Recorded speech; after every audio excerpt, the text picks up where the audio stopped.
శాంతి. ఈరోజు మురళి డేట్ 5/7/2024. బాబా చెప్తున్నారు, మధురమైన పిల్లలు, స్మృతి ద్వారానే బ్యాటరీ ఛార్జ్ అవుతుంది, శక్తి లభిస్తుంది, ఆత్మ సతో ప్రధానంగా అవుతుంది. అందుకే స్మృతి యాత్ర పట్ల విశేషమైన అటెన్షన్ పెట్టండి.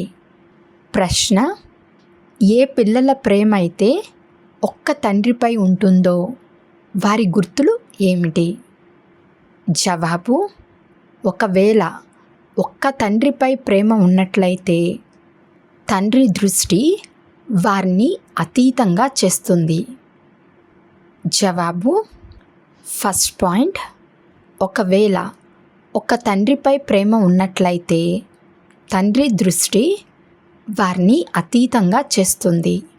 సెకండ్ పాయింట్, వారు పూర్తి నష్టోమోహులుగా ఉంటారు.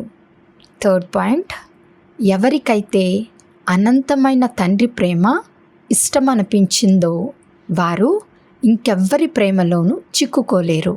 ఫోర్త్ పాయింట్, వారి బుద్ధి అసత్య ఖండపు అసత్య మనుషుల నుండి తొలగిపోతుంది. బాబా ఇప్పుడు మీకు ఎటువంటి ప్రేమను ఇస్తారంటే అది అవినాశిగా అయిపోతుంది.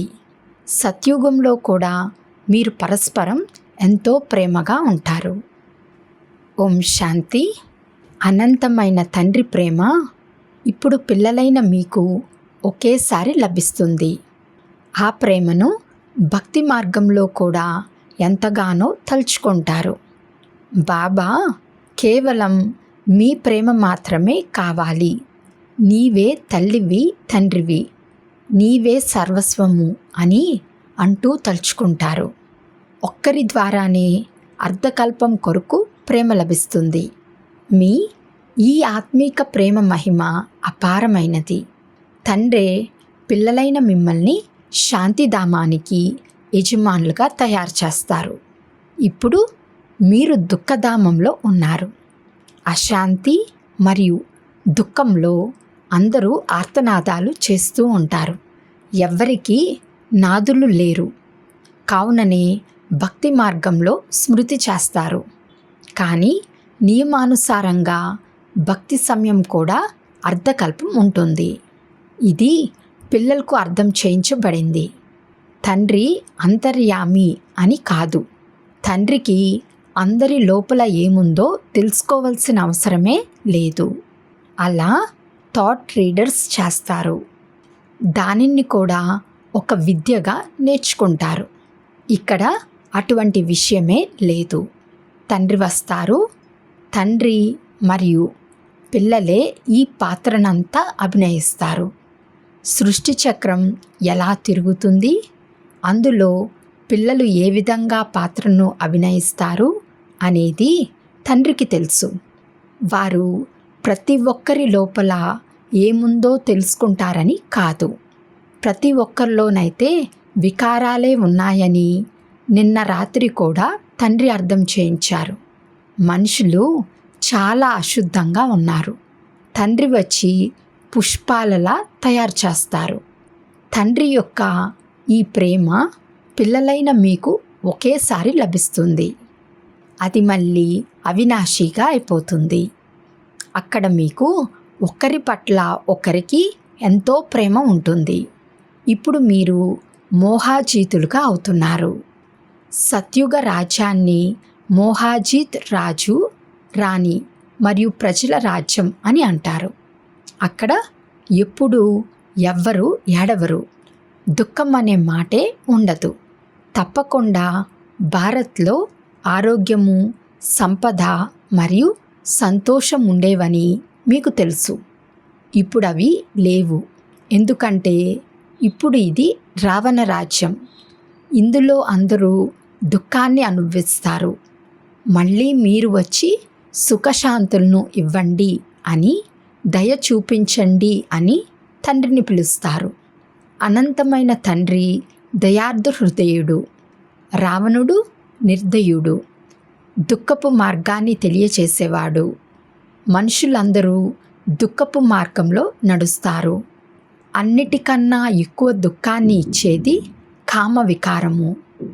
అందుకే తండ్రి అంటారు, మధురాతి మధురమైన పిల్లలు కామ వికారంపై విజయం పొందినట్లయితే జగజ్జీతులుగా అవుతారు. ఈ లక్ష్మీనారాయణులను జగజ్జీతులు అని అంటారు కదా. మీ ముందు లక్ష్యము, ఉద్దేశము ఉంది.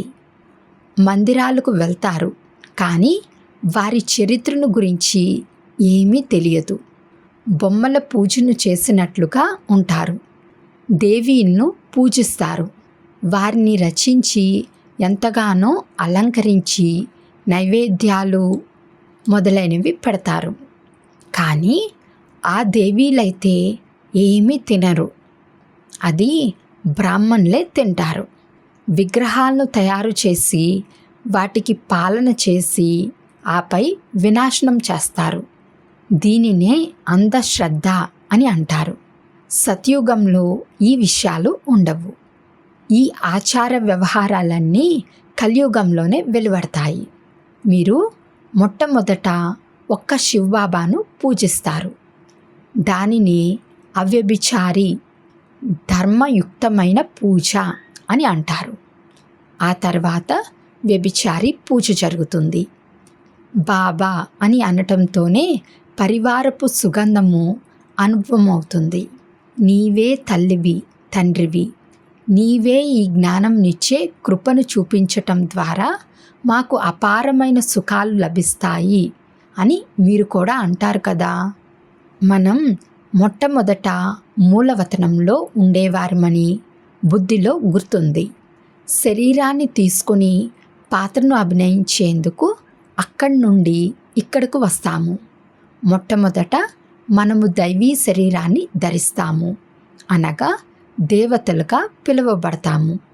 ఆ తర్వాత క్షత్రియ, వైశ్య, శూద్ర వర్ణంలోకి వస్తూ భిన్న భిన్న పాత్రలను అభినయిస్తాము. ఈ విషయాల గురించి మీకు ఇంతకుముందు తెలియదు. ఇప్పుడు బాబా వచ్చి ఆది మధ్యాంతాల జ్ఞానాన్ని పిల్లలైన మీకు ఇచ్చారు. నేను ఈ తనువులోకి ప్రవేశిస్తాను అని తమ పరిచయాన్ని కూడా ఇచ్చారు. వీరికి తమ 84 జన్మల గురించి తెలియదు. ఇంతకుముందు మీకు కూడా తెలియదు. శ్యామసుందరుని రహస్యాన్ని కూడా అర్థం చేయించారు. ఈ కృష్ణుడు కొత్త ప్రపంచపు మొట్టమొదట యువరాజు మరియు రాధ 2వ నంబర్లో ఉన్నారు. కొద్ది సంవత్సరాల తేడా ఏర్పడుతుంది. సృష్టి ఆదిలో వీరిని మొదటి నెంబర్లో ఉన్నారని అనటం జరుగుతుంది. అందుకే శ్రీకృష్ణుణ్ణి అందరూ ప్రేమిస్తారు. అతన్నే శ్యామసుందరుడు అని అంటారు. స్వర్గంలోనైతే అందరూ సుందరంగానే ఉండేవారు. ఇప్పుడు ఆ స్వర్గం ఎక్కడ ఉంది? చక్రం తిరుగుతూ ఉంటుంది. సముద్రం కిందకు వెళ్ళిపోతుందని కాదు. లంక, ద్వారక కిందకు వెళ్ళిపోయాయి అని అంటారు కదా. కానీ అలా జరగదు. ఈ చక్రం తిరుగుతుంది.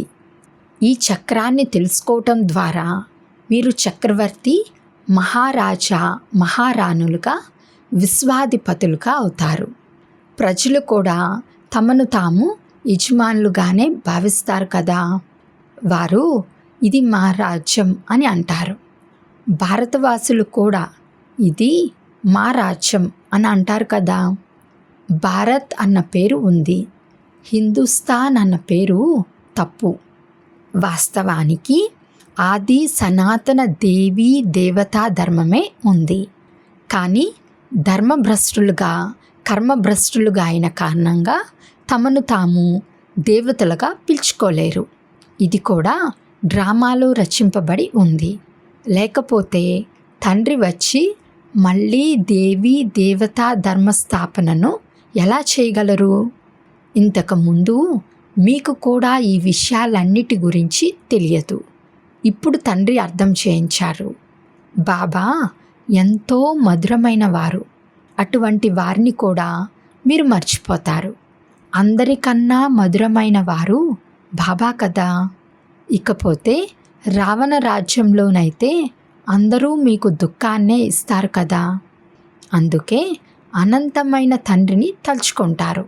ఓ ప్రియతమా, నీవు ఎప్పుడు వచ్చి ప్రేయసులమైన మమ్మల్ని కలుసుకుంటావు అని తలుచుకుంటూ వారి స్మృతిలో ప్రేమలో కన్నీరు కారుస్తూ ఉంటారు.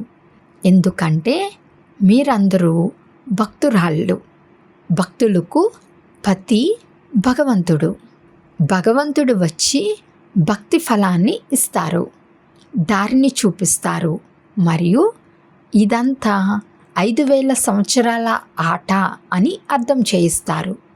రచయిత మరియు రచనల ఆది మధ్య అంతాలను గురించి మనుషులెవ్వరికీ తెలియదు. ఆత్మీక తండ్రికి మరియు ఆత్మీక పిల్లలకే తెలుసు.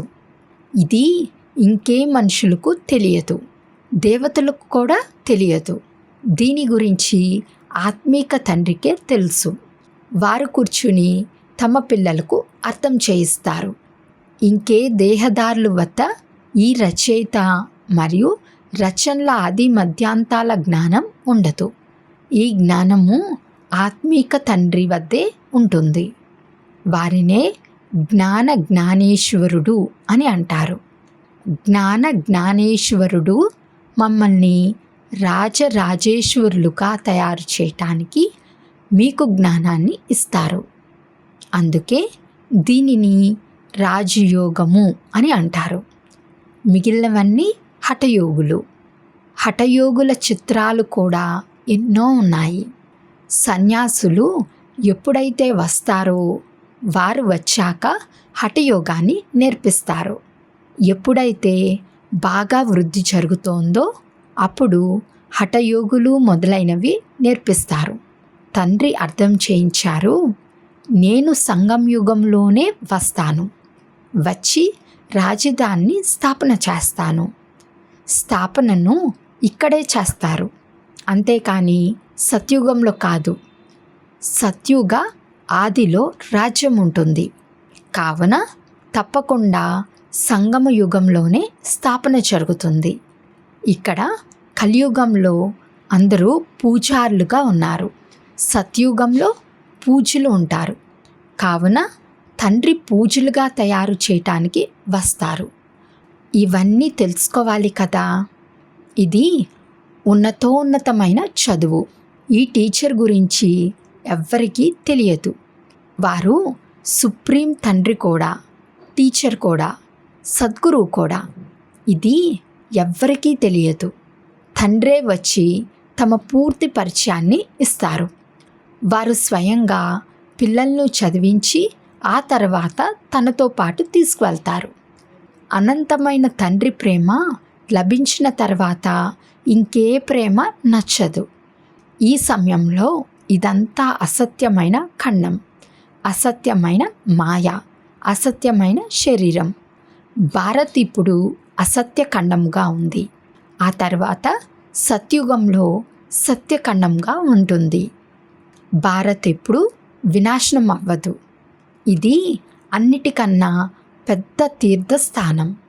ఇక్కడ అనంతమైన తండ్రి కూర్చుని పిల్లలకు సృష్టి ఆది మధ్యాంతాల రహస్యాన్ని అర్థం చేయిస్తారు మరియు సర్వులకు సద్గతిని ఇస్తారు.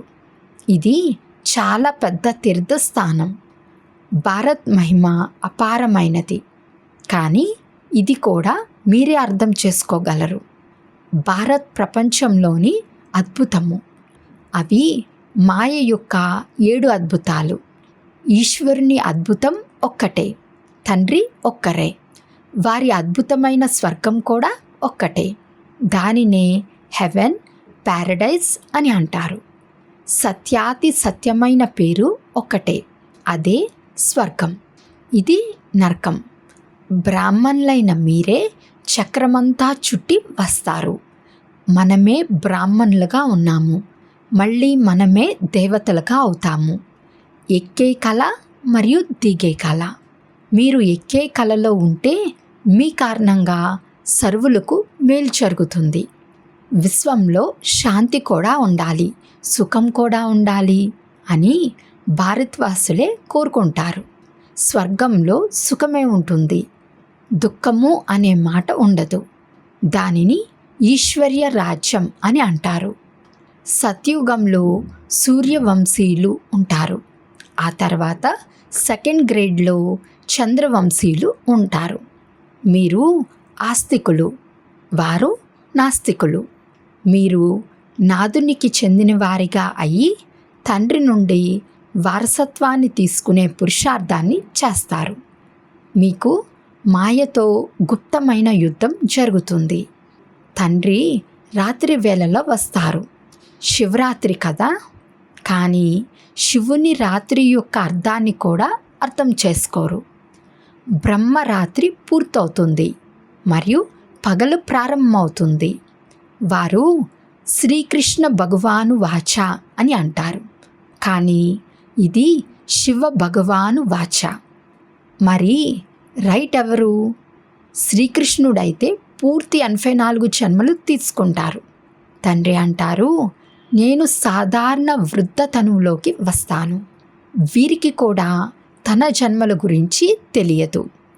అనేక జన్మల అంతిమంలో ఎప్పుడైతే పతితులుగా అవుతారో అప్పుడు పతిత సృష్టిలోకి, పతిత రాజ్యంలోకి వస్తాను. పతిత ప్రపంచంలో అనేక రాజ్యాలు ఉన్నాయి. పావన ప్రపంచంలో ఒకే రాజ్యం ఉంటుంది.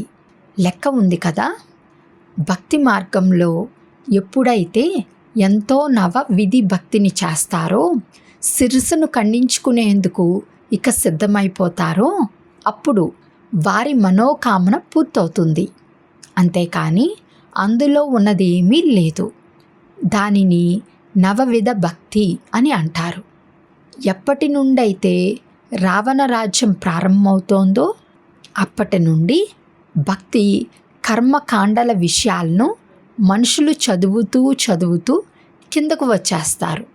వ్యాస భగవానుడు శాస్త్రాలను రచించారు అని అంటారు. వారు కూర్చుని ఏమేమో రాసేశారు. భక్తి మరియు జ్ఞాన రహస్యాన్ని ఇప్పుడు పిల్లలైన మీరు అర్థం చేసుకున్నారు. మెట్లు మరియు వృక్షం యొక్క చిత్రాలలో ఈ వివరణ అంతా ఇవ్వబడి ఉంది. అందులో 84 జన్మలు కూడా చూపించారు. అందరూ 84 జన్మలు తీసుకోరు. ఎవరైతే ప్రారంభంలో వచ్చి ఉంటారో వారే పూర్తి 84 జన్మలు తీసుకుంటారు. ఈ జ్ఞానము మీకు ఇక్కడే లభిస్తుంది. మళ్ళీ ఈ సంపాదనకు ఆధారమవుతుంది. 21 జన్మల వరకు ప్రాప్తి కొరకు పురుషార్థం చేయాల్సి వచ్చేందుకు అసలు అక్కడ అప్రాప్తి అనే వస్తువేది ఉండదు. దానిని తండ్రి యొక్క ఏకైక ప్రపంచ అద్భుతమైన స్వర్గం అని అంటారు. దాని పేరే ప్యారడైస్. దానికి తండ్రి యజమానులుగా తయారు చేస్తారు. ఆ ప్రపంచంలోని వారైతే కేవలం ఆ అద్భుతాలను చూపిస్తారు. కానీ మమ్మల్ని అయితే తండ్రి దానికి యజమానులుగా తయారు చేస్తారు. అందుకే ఇప్పుడు తండ్రి అంటారు, నిరంతరము నన్ను స్మృతి చెయ్యండి. స్మరిస్తూ సుఖాన్ని పొందండి.